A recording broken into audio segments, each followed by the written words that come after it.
the stalemate and war of attrition. With both sides stuck in a hard stalemate, they knew this war wasn't going to be about taking territory, but about simply wearing each other down. The Allies had plenty of men to expend from its overseas dominions, and the British also started a naval blockade, so Germany couldn't import stuff, like food.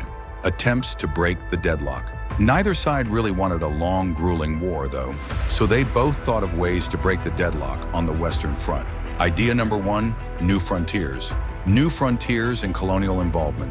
When the war first broke out, Australia was quick to take German New Guinea. The Allies also quickly jumped on Germany's colonies in Africa, and particularly in German East Africa. Locals were enlisted as soldiers and carriers by both sides, leading to a tragic loss of life for the native Africans. Some new combatants entered the war as well.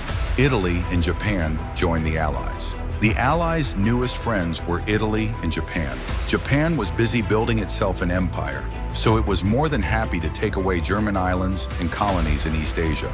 Italy actually had an alliance with Germany and Austria-Hungary before the war, but after some tense relations, and then the Allies promising to give them some of Austria-Hungary's stuff, they switched sides. Italy opened up a front in the mountains here, but like everyone else, they were stuck in stalemate for most of the war.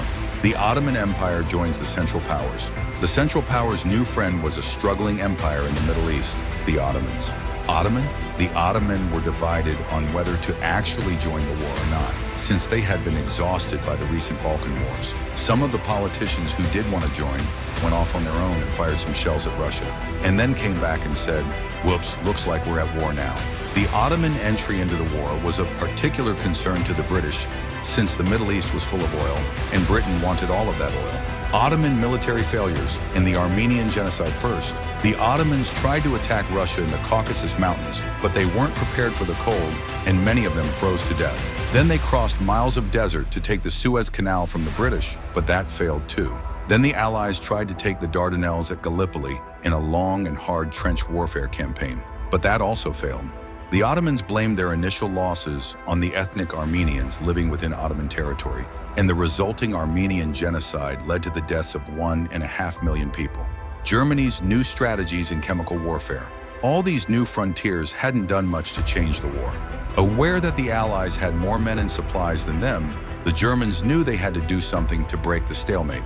Before the war, there was a big conference that set out the rules of modern warfare. No chemical weapons, no killing civilians. Basically, don't be jerks. The Germans held a meeting and decided to be jerks. Zeppelin air raids commenced over British cities. They also started attacking the Allied trenches with chlorine gas, and they used submarines to sink civilian ships. The sinking of the Lusitania and justifications.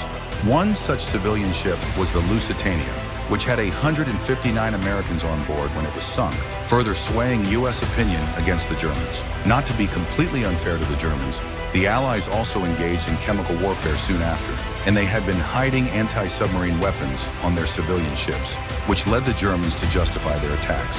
The fall of Serbia and Bulgaria's entry. Meanwhile, Austria-Hungary still hadn't dealt with Serbia, so the Central Powers enlisted some help. Bulgaria wished it was bigger and was still bitter about losing the Second Balkan War. The Central Powers promised to make all of Bulgaria's wildest dreams come true if they helped. So they signed on, and together they knocked out Serbia. The Serbian troops retreated through Albania, which was neutral but had some ties to Austria-Hungary. So Austria-Hungary entered Albania in a friendly invasion to chase down the Serbians, many of whom escaped by sea. Naval warfare and the Battle of Jutland. It's 1916, and a lot is happening. As if they didn't have enough enemies already, Germany added one more to the list. Portugal had been getting a bit chummy with the Allies behind the scenes, and Germany didn't like that one bit. Around the same time, the only sea battle of the war happened. Both sides had a new powerful class of battleships called dreadnought, but they were so expensive to build that neither side wanted to risk losing them in battle.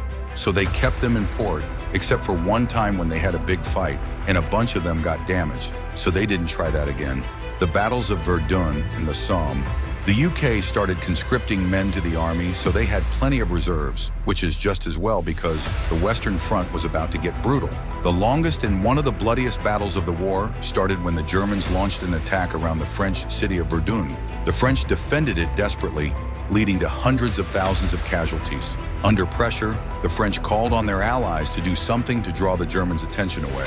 So the British started their own long and brutal fight, the Battle of the Somme, with 60,000 British casualties on just the first day.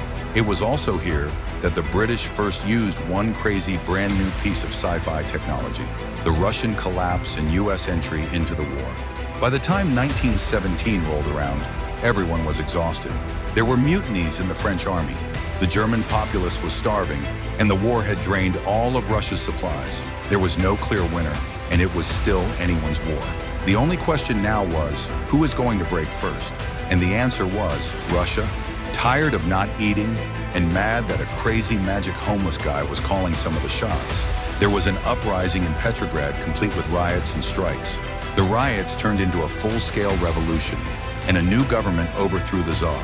Then a few months later, the Bolsheviks overthrew the new government, and they pulled Russia out of the war.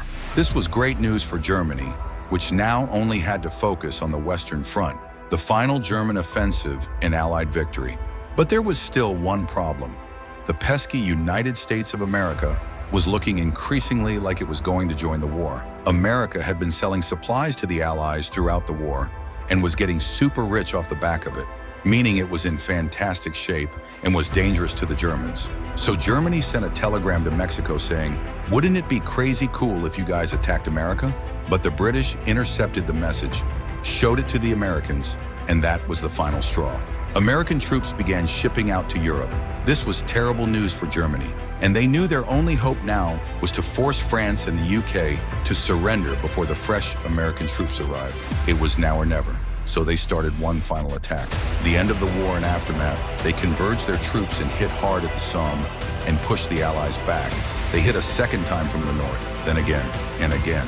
With each hit, the Germans were spending more and more resources, while the Allies were getting better and better at repelling their attacks. By the fifth punch, the Allies held the line and even pushed back. With American troops now arriving in larger numbers, the Allies launched a counterattack, and that was it. The Central Powers were being pushed back on all fronts. Bulgaria collapsed first, followed by the Ottoman Empire, then Austria-Hungary, and finally on November 11, 1918, at 11 o'clock, Germany surrendered. The Treaty of Versailles and the road to World War II. At the peace treaty, Germany was forced to reduce its military, accept war guilt, and pay the bill for the war. After indescribable suffering and millions dead, the world learned its lesson and never had such an awful war again for about 20 years.